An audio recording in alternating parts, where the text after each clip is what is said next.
जय श्री गणेश। नमस्कार। मैं आचार्य संजय द्विवेदी। मेरे समस्त प्रबुद्ध दर्शकों का मेरे चैनल पे हार्दिक स्वागत है। प्रिय दर्शकों, आज मैं वृश्चिक राशि का जून माह का मासिक राशिफल लेकर आपके सम्मुख उपस्थित हूँ। जून माह में 5 महापरिवर्तन हैं, जिनमें से गुरुदेव बृहस्पति का इस वर्ष का ही महापरिवर्तन है, जो अत्यंत महत्वपूर्ण है क्योंकि गुरुदेव बृहस्पति अपनी उच्च राशि में प्रवेश कर। इसके साथ ही साथ सूर्यदेव, बुध, मंगल तथा शुक्राचार्य का राशि परिवर्तन भी इस माह में हो रहा है, जो अति विशेष प्रभाव देने वाला है।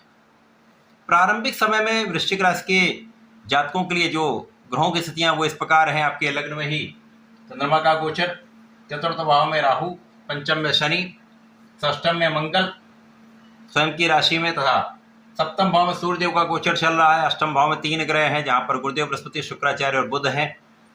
आपके दसम भाव में केतु का गोचर चल रहा है। तो प्रारंभ में आपके चारों केंद्र ग्रहों से भरे हुए हैं, जो अत्यंत महत्वपूर्ण है। इसके पश्चात 2 जून को गुरुदेव बृहस्पति अपनी राशि का परिवर्तन करके नवम भाव में, भाग्य भाव में पहुंचकर उच्च के हो जाएंगे, जहां महाबलवान स्थिति बनाएंगे। 8 जून को शुक्राचार्य भी पहुंच जाएंगे आपके नवम भाव में। 15 जून को सूर्य का राशि परिवर्तन होगा, 21 को मंगल का राशि परिवर्तन होगा और 22 को बुध का राशि परिवर्तन। तो प्रारंभ से जो ग्रहों की स्थितियां हैं उसमें राहु का प्रभाव आपके कार्य क्षेत्र पर है, अष्टम भाव पर तथा आपके द्वादश भाव पर है। और यहां पर गुरुदेव बृहस्पति का गोचर चल रहा है, तो इस समय कहीं ना कहीं कुछ स्वास्थ्य समस्याएं अथवा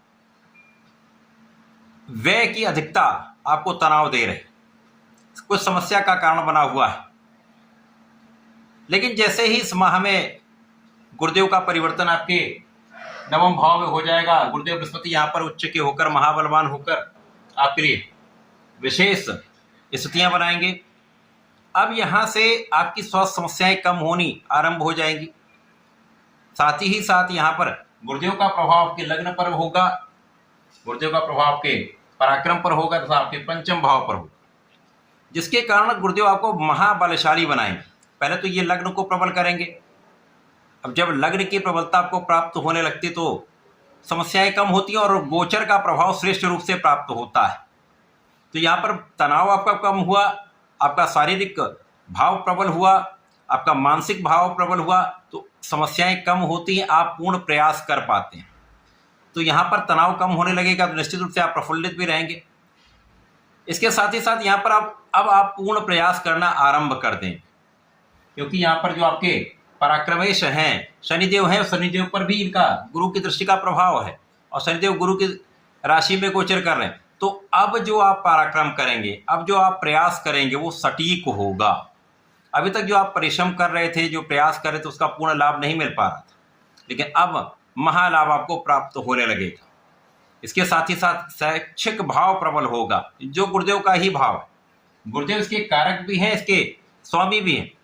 तो यहाँ से गुरुदेव का प्रभाव महाबलवान स्थिति बना रहा है। जब आपके ज्ञान में वृद्धि होगी, ज्ञान का विस्तार होगा, विद्यार्थियों के लिए बहुत अच्छा समय प्राप्त हो रहा है, जब आप पूर्ण सफलता की प्राप्ति करेंगे। तथा जो जातक प्रतियोगिता परीक्षा की तैयारी कर रहे हैं, इस समय में नौकरी का प्रयास कर रहे हैं, सरकारी नौकरी के प्रयास में लगे, तो आपका काम 100% बनेगा। तो काम भी बनेगा, धन भी प्राप्त होगा, लाभ भी बढ़ेगा। जैसे ही शुक्राचार्य यहां से आपके भाग्य भाव में प्रवेश करेंगे, अब यहां से भाग्य का भाव महाप्रबल हो जाएगा। 2 गुरुओं का महासंयोजन आपके भाग्य भाव में महाभाग्य का साथ भी देगा। साथ ही साथ यहां पर जीवन साथी के साथ सामंजस्य में वृद्धि हो जाएगी, आपसी प्रेम में वृद्धि होगी, तथा यहां पर आपका मानसिक बल प्रबल है तथा आपका नेतृत्व की क्षमता पहले से बहुत अधिक हो जाएगी। आप संयमित भी होंगे, आप धैर्य के साथ काम करेंगे और आप सोच विचार कर निर्णय लेने वाले, आप विचारशील होकर कार्य करने वाले। तो ये समय आपके लिए अत्यंत महत्वपूर्ण है। साथ ही साथ साझेदारी में अच्छे लाभ का योग यहां से बनना आरंभ हो जाएगा। अब शुक्राचार्य जो आपके सप्तम के भी स्वामी हैं और आपके द्वादश के भी स्वामी हैं, तो यहां पर नियंत्रण होगा। यात्राएं अवश्य होंगी, लेकिन यात्राएं लाभान्वित करने वाली होंगी। इसी के साथ साथ यहां पर अनावश्यक व्यय रुक जाएगा। अब जब व्यय आपका कम हो जाता है तो लाभ बढ़ जाएगा। साथ ही साथ लग्न पर सूर्य का प्रभाव है तो लग्न प्रबल, भाग्य प्रबल, आपका परिश्रम श्रेष्ठ, तो ये माह आपके लिए विशेष लाभकारी सिद्ध हो रहा है। अब इसके पश्चात यदि हम देखें तो आपके अष्टम भाव में सूर्य जो राशि परिवर्तन कर लेंगे, अब यहां पर बुध के साथ इनका योग बन जाए। वृश्चिक राशि के लिए सूर्यदेव का कर्म के स्वामी होकर अष्टम भाव में जाना कुछ निर्बलता अवश्य देगा, परंतु सूर्य को कोई त्रिकदोष नहीं लगता, इसलिए बड़ी समस्या नहीं। और बुध जो यहाँ पर त्रिकदोष में है, बुध को सूर्य अपने साथ पहले से अधिक बलवान कर देंगे, क्योंकि बुधादित्य योग तो अवश्य बनेगा, बहुत बड़ा नहीं होगा, लेकिन बुध की निर्बलता को यहाँ पर सूर्यदेव कम कर देंगे। और बुध की राशि में ये परिवर्तन है, जिसके कारण कुछ विशेष प्रभाव मिलेंगे। यद्यपि इस समय में आपके प्रयासों से, आपकी क्षमता के अनुसार, आपकी योग्यता के अनुसार आपको आपके कार्यक्षेत्र उतना लाभ नहीं मिलेगा, उतने परिश्रम का, जितना आप परिश्रम कर रहे हैं उतनी क्षमता के साथ, जितनी क्षमता के साथ आप लगे हुए हैं, लाभ नहीं मिल पाएगा, लेकिन लाभ की निरंतरता यहाँ पर बनी रहेगी, तो बहुत कष्ट भी नहीं होगा। हाँ, यहाँ पर प्रयास आपको अधिक करना पड़ेगा। अब यहाँ से यदि हम अवलोकन करें तो जब बुध यहाँ पर आपके अष्टम भाव में है तो साथ में इस समय आपको अपने वाणी का ध्यान रखना चाहिए। वाणी पर नियंत्रण अत्यंत आवश्यक, क्योंकि परिवार के बीच कुछ समस्याएं हो सकती हैं, कुछ तनाव हो सकता है, आंखों से संबंधित कुछ समस्या हो सकती है, तनाव बढ़ेगा तो सिर दर्द हो सकता है। तो यहाँ पर अनावश्यक तनाव लेने की आवश्यकता नहीं। अपने कार्य क्षेत्र में पूर्ण प्रयास करते रहें। ये जो आप काम कर रहे हैं इसका निश्चित रूप से आगे चलकर बड़ा लाभ आपको प्राप्त होने वाला है, यहाँ पर कोई संदेह नहीं। इस समय में जैसे यदि हम यहाँ पर अवलोकन करें तो संतान पक्ष पहले से अधिक बलवान हो जाए, संतान सुख आपको प्राप्त होगा, श्रेष्ठ संतान प्राप्ति का भी यहाँ पर योग बन रहा है। तो ये समय तो बहुत कुछ आपके अनुकूल है।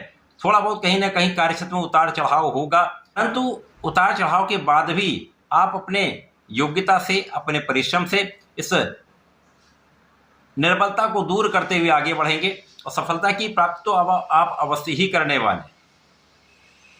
कार्यक्षेत्र पर राहु का प्रभाव है, जिसके कारण कार्यक्षेत्र में कहीं ना कहीं कोई ऐसा व्यक्ति हो सकता है या ऐसी कोई स्थिति आ सकती है जिसके कारण कुछ बाधक प्रभाव प्राप्त होगा।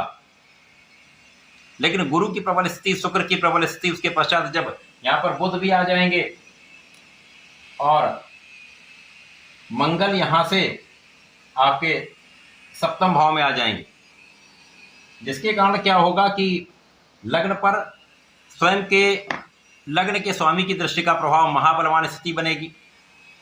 यहाँ से आपको श्रेष्ठ ऊर्जा का प्रवाह होगा, और जबकि आपके अंदर श्रेष्ठ ऊर्जा होती है तो उसका सही दिशा में आप उपयोग यहाँ पर कर पाएंगे, क्योंकि ऊर्जा कभी कभी नकारात्मक कार्यों में लग जाती है, लेकिन यहाँ पर आप बहुत नियंत्रित रहने वाले। जब आप नियंत्रित होते हैं तो श्रेष्ठ प्रभाव प्राप्त करते हैं, श्रेष्ठ लाभ प्राप्त करते हैं, क्योंकि गुरु का प्रभाव, शुक्र का प्रभाव, बुध का प्रभाव आपके लग्न पर है और मंगल का भी प्रभाव यहाँ पर, तो बहुत नियंत्रित ऊर्जा आपको प्राप्त होने वाली, तो समस्याएं नहीं होंगी। और इस समय में आप धन का विशेष लाभ लेने वाले। अब यहाँ से आप निरंतर धन का लाभ लेंगे, जो आपके लिए अत्यंत महत्वपूर्ण होगा। परिवार का भी सहयोग मिलेगा, परिवार से भी लाभ मिलेगा। इस माह को उपयोगी बनाने के लिए आपको नियमित रूप से संकट मोचन की शरण में रहकर हनुमानाष्टक का नित्य पाठ करना चाहिए। हनुमान चालीसा का निरंतर पाठ करेंगे, नियमित रूप से पाठ करें तो विशेष लाभ मिलता है। तो ऐसा करके इस माह में इसका उपयोग करें, लाभ लें। धन्यवाद, नमस्कार।